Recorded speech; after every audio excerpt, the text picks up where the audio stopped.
Select ചെയ്യണം, ഏതൊക്കെ കോളേജാണ് ഉള്ളതെന്നൊക്കെ സെർച്ച് ചെയ്ത് നോക്കുന്നത്. അപ്പോൾ നിങ്ങൾ ഏറ്റവും കൂടുതൽ കേൾക്കുന്ന ഒരു വേർഡായിരിക്കും ഓട്ടോണമസ് കോളേജുകൾ. ഓട്ടോണമസ് കോളേജുകൾ എന്താണെന്നാണ് നമ്മൾ ഇന്ന് ഈ വീഡിയോയിലൂടെ പരിചയപ്പെടാൻ പോകുന്നത്. നമ്മുടെ കേരളത്തിൽ 4 ടൈപ്പ് കോളേജുകളാണുള്ളത്: government college, aided college, unaided college, autonomous college. Government കോളേജും എയ്ഡഡ് കോളേജും ഫുള്ളി ഗവൺമെൻറ് ഫണ്ട് ചെയ്യുന്ന കോളേജുകളാണ്. അൺഎയ്ഡഡ് കോളേജ് എന്ന് പറഞ്ഞാൽ മൊത്തം പൈസയും സ്റ്റുഡൻറ്റ് തന്നെ അടച്ചാണ് അവിടെ പഠിക്കുന്നത്. പിന്നുള്ളൊരു കോളേജാണ് ഓട്ടോണമസ് കോളേജ്. ഓട്ടോണമസ് കോളേജ് എന്ന് പറഞ്ഞാൽ സ്വയംഭരണ അധികാരമുള്ള കോളേജുകൾ എന്നാണ്. സ്വന്തമായിട്ട് അവർക്ക് കോഴ്സുകൾ ഡിസൈൻ ചെയ്യാനും സിലബസ് ഡിസൈൻ ചെയ്യാനും പരീക്ഷ നടത്തി റിസൾട്ട് പബ്ലിഷ് ചെയ്യാനും ഒക്കെ അധികാരമുള്ള കോളേജുകളാണ് ഓട്ടോണമസ് കോളേജ്. ഇത്തരത്തിലുള്ള കോളേജുകൾക്ക് അംഗീകാരം ഉണ്ടാവുമോ എന്നൊക്കെ നിങ്ങൾക്ക് ഇത് കേൾക്കുമ്പോൾ തോന്നുമായിരിക്കും. എന്ന് പറഞ്ഞാൽ ഞാൻ പറയുകയാണെങ്കിൽ ഏറ്റവും നന്നായി പ്രവർത്തിക്കുന്ന കോളേജുകൾക്കാണ് ഓട്ടോണമസ് പദവി നൽകുന്നത്. ഈ കോളേജുകൾക്കെല്ലാം കൃത്യമായ അംഗീകാരവും സർട്ടിഫിക്കറ്റും ഉണ്ട്. എന്തെന്ന് വെച്ചാൽ ഓട്ടോണമസ് കോളേജുകളെല്ലാം പ്രവർത്തിക്കുന്നത് അതാത് യൂണിവേഴ്സിറ്റിയുടെ അണ്ടറിലാണ്. നമ്മുടെ കേരളത്തിൽ 19ലധികം ഓട്ടോണമസ് കോളേജുകളാണുള്ളത്. നിങ്ങൾ കേട്ടിട്ടുണ്ട് university of Kerala, MG university, പിന്നെ യൂണിവേഴ്സിറ്റി ഓഫ് കാലിക്കറ്റ്. ഈ യൂണിവേഴ്സിറ്റികളുടെ അണ്ടറിൽ പ്രവർത്തിക്കുന്ന കോളേജുകളാണ് ഓട്ടോണമസ് കോളേജുകൾ. എന്ന് പറഞ്ഞാൽ നിങ്ങൾക്ക് ഇപ്പം ഉദാഹരണം പറയുകയാണെങ്കിൽ Maharajas college, Rajagiri college, SB college, ഈ കോളേജുകളെല്ലാം നമ്മുടെ MG യൂണിവേഴ്സിറ്റിയുടെ അണ്ടറിലാണ് പ്രവർത്തിക്കുന്നത്.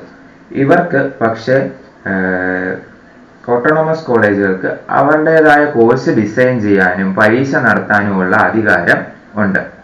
നിങ്ങൾ ഇപ്പോൾ രാജഗിരി അല്ലെങ്കിൽ മഹാരാജ, SB കോളേജ്, ഈ കോളേജുകളിൽ നിന്നാണ് ഡിഗ്രി പാസ്സായി ഇറങ്ങുന്നതെങ്കിൽ നിങ്ങൾക്ക് കിട്ടുന്ന സർട്ടിഫിക്കറ്റ് MG യൂണിവേഴ്സിറ്റിയുടെ ആയിരിക്കും. ഇതാണ് ഓട്ടോണമസ് കോളേജ് എന്ന് പറയുന്നത്. നിങ്ങൾക്ക് മനസ്സിലായെന്ന് ഞാൻ വിശ്വസിക്കുന്നു. ആദ്യ വീഡിയോ ആണ്, എന്തെങ്കിലുമൊക്കെ പ്രശ്നം ഉണ്ടെങ്കിൽ ക്ഷമിക്കുക. ഇന്ന് ഇപ്പം നമ്മൾ പരിചയപ്പെടാൻ പോകുന്നത് ഓട്ടോണമസ് കോളേജ്, ഏതൊക്കെ ഓട്ടോണമസ് കോളേജാണ് നമ്മുടെ കേരളത്തിലുള്ളതെന്നാണ്. യൂണിവേഴ്സിറ്റി ഓഫ് കേരളയുടെ അണ്ടറിൽ 2 ഓട്ടോണമസ് കോളേജുകളാണുള്ളത്: മാർ ഇവാനിയസ് കോളേജും ഫാത്തിമ മാതാ നാഷണൽ കോളേജും.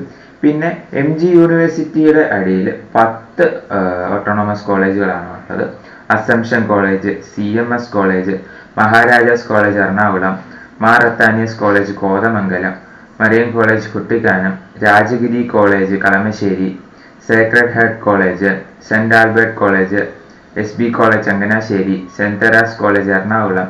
യൂണിവേഴ്സിറ്റി ഓഫ് കാലിക്കറ്റ് യൂണിവേഴ്സിറ്റിയുടെ ഇടയിൽ 7 കോളേജുകളാണുള്ളത്: Christ college, Farook college, MES Mampad college, Saint Joseph college Irinjalakuda, Saint Thomas college, Vimala college.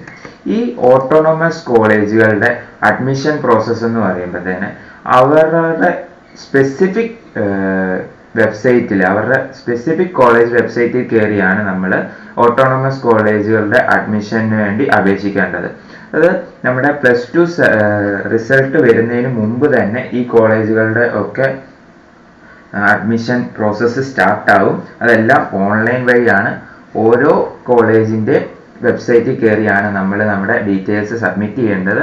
ആ സമയം ആകുമ്പോഴത്തേനും ഞാൻ വീഡിയോ എന്തായാലും അപ്ലോഡ് ചെയ്യും. ചാനൽ എല്ലാവരും ഒന്ന് സബ്സ്ക്രൈബ് ചെയ്ത് വെക്കുക. എല്ലാവർക്കും വീഡിയോ ഇഷ്ടപ്പെട്ടെന്ന് വിശ്വസിക്കുന്നു. Thank you.